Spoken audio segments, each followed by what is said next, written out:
Hi friends, welcome to Sudhashri kitchen. ఈరోజు కూడా నేను ఏ రెసిపీస్ తీసుకురాలేదు. ఆల్రెడీ మీకు చెప్పాను కదా, మా తమ్ముడికి పెళ్ళి కుదిరిందని.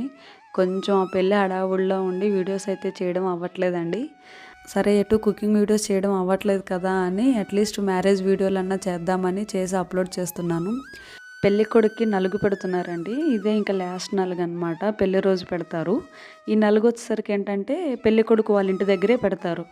పెళ్లి కొడుకుతో పాటు ఇంకో నలుగురు అన్నదమ్ములు వరుస అయ్యే వాళ్ళు ఇలా నలుగులో కూర్చుంటారనమాట, తోడు పెళ్లి కొడుకుల్లాగా. వీళ్ళు ఏంటంటే మ్యారేజ్ కాని వాళ్ళే ఇలా కూర్చుంటారు. నేను తెలియక ఫస్ట్ మ్యారేజ్ అయిన వాళ్ళని కూర్చోమన్నాను. వాళ్ళుండి లేదు లేదు మ్యారేజ్ కాని వాళ్ళే కూర్చోవాలి తోడు పెళ్లి కొడుకులుగా అని చెప్పి అన్నారనమాట. ఈ తోడు పెళ్లి కొడుకులుగా ఎవరైతే కూర్చున్నారో వాళ్ళని బాలదాసులు అంటారంట. చూడండి, ఇక్కడ మా చిన్నమ్మ ఒక్కొక్కరికి తాంబూలం ఇస్తుంది. పెళ్ళికొడుకుతో పాటు మిగిలిన తోడు పెళ్ళి కొడుకులకు కూడా తాంబూలం ఇస్తారనమాట.